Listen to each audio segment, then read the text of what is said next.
Rocket जब space में जाता है या फिर किसी दूसरे प्लेनेट पर जाता है तो बहुत सारे इंजन अपने साथ में लेकर जाता है, लेकिन ये यूज एंड थ्रो टेक्नोलॉजी पर काम करता है। जिस इंजन का जहां पर काम हो गया उसको वहीं पर फेंक देता है। रॉकेट के जो सबसे ऊपर का हिस्सा होता है उसको बोलते हैं पेलोड केसिंग। यहाँ पे पेलोड को रखा जाता है। अब पेलोड कोई रोवर भी हो सकता है या कोई सैटेलाइट भी हो सकती है, और इतने बड़े रॉकेट में सिर्फ यह ऊपर वाला हिस्सा ही काम का होता है। बाकी बचा हुआ रॉकेट तो इसको स्पेस में या किसी दूसरे प्लेनेट पर पहुंचाने के लिए काम में लिया जाता है। इस पेलोड के नीचे क्रायोजेनिक इंजन होता है। यह इंजन एक बहुत ही कॉम्प्लिकेटेड इंजीनियरिंग है जिसको कुछ ही देश डेवलप कर पाए हैं आज तक, और उनमें से अपना देश भारत भी एक है। इसके बाद में नीचे की तरफ लिक्विड इंजन होता है जिसमें फ्यूल लिक्विड की फॉर्म में होता है। साइड में ये जो रॉकेट से आपको दिखाई दे रहे हैं ये बूस्टर होते हैं, और यह रॉकेट की पहली स्टेज होती है जब रॉकेट अपनी जर्नी स्टार्ट करता है। चलो इन सब चीजों को एक एक करके समझते हैं कि कैसे एक रॉकेट एक प्लेनेट से दूसरे प्लेनेट पर जाता है, और यह जो इतने सारे इंजन हैं ये कैसे काम करते हैं, क्या इनकी टेक्नोलॉजी है, क्या इनका यूज है। तो सबसे पहले फर्स्ट स्टेज आता है सॉलिड प्रोपेलेंट सिस्टम, जिसमें ये बूस्टर आते हैं। सॉलिड स्टेट का मतलब है इसके अंदर फ्यूल एक सॉलिड फॉर्म में होता है। जो रॉकेट होता है वह ऑक्सीजन और फ्यूल दोनों अपने साथ में लेकर चलता है, क्योंकि फ्यूल ऑक्सीजन के बिना जल नहीं सकता है, क्योंकि स्पेस में ऑक्सीजन नहीं होती है। जो फ्यूल और ऑक्सीजन का जो मिक्सचर है उसको बोलते हैं प्रोपेलेंट। इसलिए इस इंजन का नाम है सॉलिड प्रोपेलेंट सिस्टम। इस बूस्टर के अंदर ऑक्सीजन और फ्यूल का एक मिक्सचर तैयार किया जाता है। यहाँ पर ऑक्सीडाइजर के रूप में नाइट्रेट या फिर परक्लोरेट या फिर लिक्विड ऑक्सीजन को काम में लिया जाता है, और फ्यूल में यहाँ पर प्लास्टिक या रेसिन मटेरियल या फिर एल्यूमिनियम पाउडर को काम में लिया जाता है।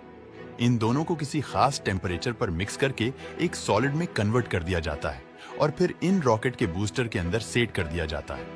जब रॉकेट लिफ्टिंग स्टार्ट करता है तो बूस्टर के अंदर इग्निटर की हेल्प से इस फ्यूल को इग्निट किया जाता है, और जैसे ही ये फ्यूल जलना शुरू करता है तो हाई प्रेशर और टेम्परेचर प्रोवाइड करता है, जिससे बूस्टर के नीचे की साइड में एक नोजल लगा रहता है जिसको कन्वर्जिंग एंड डाइवर्जिंग नोजल बोलते हैं।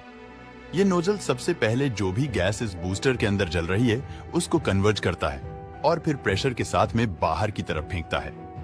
डाइवर्ट करके अब इन बूस्टर की पावर से रॉकेट सीधा ऊपर उठता है। अब रॉकेट एकदम सीधा सीधा वर्टिकली नहीं जाता है, क्योंकि वर्टिकली डायरेक्शन में रॉकेट चलता गया तो एक तो बहुत ज्यादा फ्यूल की खपत होगी पृथ्वी की ग्रेविटी की वजह से, और जब भी इस रॉकेट का फ्यूल खत्म हो जाएगा तो अर्थ की ग्रेविटी इसको वापस नीचे की तरफ पुल कर लेगी और यह रॉकेट नीचे गिर जाएगा।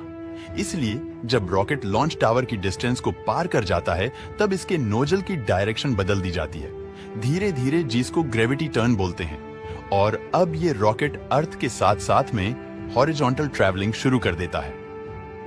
अब रॉकेट अर्थ पर वापस ना गिर जाए इसलिए इसको हाई स्पीड में हॉरिजॉन्टल ट्रैवल करना होता है। अब ये वापस इस पॉइंट पर पहुंचता है तो फिर से इंजन को पावर के साथ में ऑन किया जाता है, और अब यह लंबा चक्कर लगाकर आता है।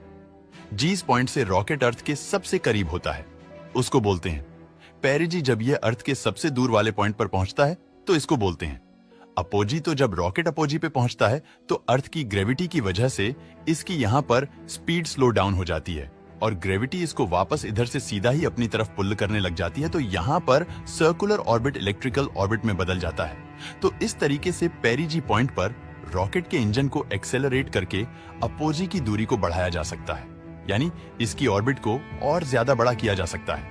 अब मान लो यहाँ पर मून की पोजीशन है, तो जब इसको मून पर जाना होगा तो यह इसी तरीके से चक्कर लगाते लगाते पृथ्वी की ग्रेविटी को छोड़कर मून की ग्रेविटी में आ जाएगा और मून इसको पकड़ लेगा।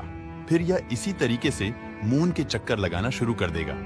लेकिन यदि इस रॉकेट में जो भी पेलोड था उसको यदि मून पर उतारना है तो यहाँ पर यही प्रोसेसर को रिवर्स में शुरू कर दी जाती है, जिससे यह ऑर्बिट छोटी होती जाएगी और फिर धीरे धीरे जो भी एयरक्राफ्ट है उसको लैंड करवाया जाता है। जब रॉकेट पृथ्वी से लगभग 45 किलोमीटर की दूरी पर होता है तो सॉलिड स्टेज बूस्टर का फ्यूल खत्म हो जाता है और यह अलग हो जाते हैं और वापस पृथ्वी पर आकर गिर जाते हैं। ये बहुत भारी होते हैं, इसलिए इनको समुद्र के अंदर ही गिराया जाता है। ये नासा का वीडियो आप देख सकते हो जिसमें समुद्र में से वापस इस बूस्टर को निकालकर ले जाया जा रहा है। पृथ्वी की ग्रेविटी बहुत ज्यादा स्ट्रांग होती है, इसलिए इन सॉलिड स्टेज बूस्टर का यूज रॉकेट को पृथ्वी से लिफ्ट करने के काम में लिया जाता है। रॉकेट के अंदर जो इंजन लगे रहते हैं वह भी पावर बहुत ज्यादा जनरेट करते हैं, लेकिन वह इतने एफिशिएंट नहीं होते हैं। रॉकेट के सबसे ऊपर वाले हिस्से में जहां पर पेलोड को रखा जाता है, उसकी कैसिंग बूस्टर के साथ में ही अलग हो जाती है, क्योंकि रॉकेट पृथ्वी की एनवायरनमेंट से निकलने के बाद में इसकी कोई जरूरत नहीं होती है।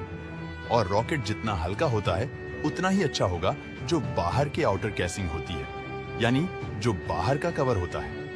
रॉकेट के उसको बहुत ही स्ट्रांग एल्यूमिनियम लिथियम मेटल से बनाया जाता है और इसके ऊपर थर्मल कोटिंग भी की जाती है, क्योंकि रॉकेट जी स्पीड से आगे बढ़ता है। तो फ्रिक्शन की वजह से रॉकेट के आउटर लेयर का टेम्परेचर 1600 डिग्री सेल्सियस तक बढ़ जाता है। इसलिए इसके अंदर जो भी इक्विपमेंट है उनको प्रोटेक्ट इस आउटर कैसिंग से ही किया जाता है। जब बूस्टर का फ्यूल खत्म होने वाला होता है तो उसके 20 सेकंड पहले स्टेज का लिक्विड प्रोपेलेंट सिस्टम को ऑन किया जाता है। सेकंड स्टेज इंजन में फ्यूल और ऑक्सीजन लिक्विड की फॉर्म में होते हैं। इस इंजन के थ्रस्ट को कंट्रोल किया जाता है। ये इंजन बहुत ज्यादा कॉम्प्लेक्स होते हैं और एफिशिएंट भी कम होते हैं, लेकिन इनके फ्यूल को कंट्रोल किया जा सकता है। एक टैंक के अंदर फ्यूल भरा रहता है और एक के अंदर ऑक्सीजन। जब इन इंजन को ऑन किया जाता है तो टर्बो पंप की हेल्प से फ्यूल और ऑक्सीजन को कंबशन चैम्बर के अंदर भेजा जाता है। कंबशन चैम्बर के अंदर फ्यूल जलता है और टर्बो पंप फ्यूल को पंप करते हैं और ये टरबाइन से चलते हैं, इसीलिए इनको टर्बो पंप कहा जाता है। तो जब यह फ्यूल जलना शुरू करता है तो बहुत ज्यादा प्रेशर और टेम्परेचर से यहाँ पर भी गैस रिलीज होती है और यहाँ पर भी सेम कन्वर्जेंट और डाइवर्जेंट नोजल लगा रहता है, जो हीट एनर्जी को काइनेटिक एनर्जी में कन्वर्ट कर देता है, जिससे रॉकेट को ऊपर की तरफ थ्रस्ट मिलता है और ये रॉकेट स्पेस में जाने के लिए तैयार हो जाता है।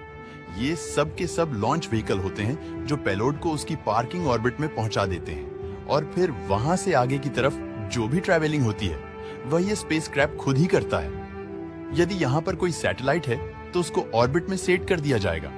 यहाँ पर सैटेलाइट के पास में भी अपने बूस्टर होते हैं अपनी पोजीशन को सेट रखने के लिए।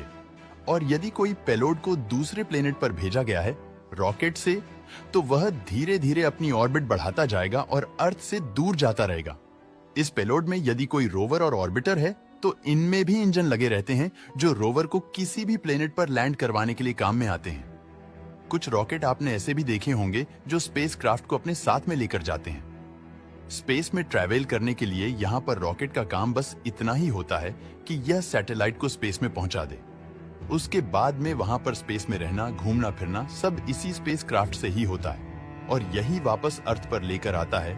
जो भी इंसान स्पेस में जाते हैं उनको तो इतना बड़ा जो ये रॉकेट होता है इसमें लगभग फ्यूल ही भरा होता है और हर इंजन का अलग अलग काम होता है। जब उसका काम हो जाता है तब उसको रॉकेट से अलग कर दिया जाता है। तो इस टाइप से एक रॉकेट एक प्लेनेट से दूसरे प्लेनेट पर जाता है। दोस्तों, वीडियो पसंद आया हो तो लाइक और शेयर करें।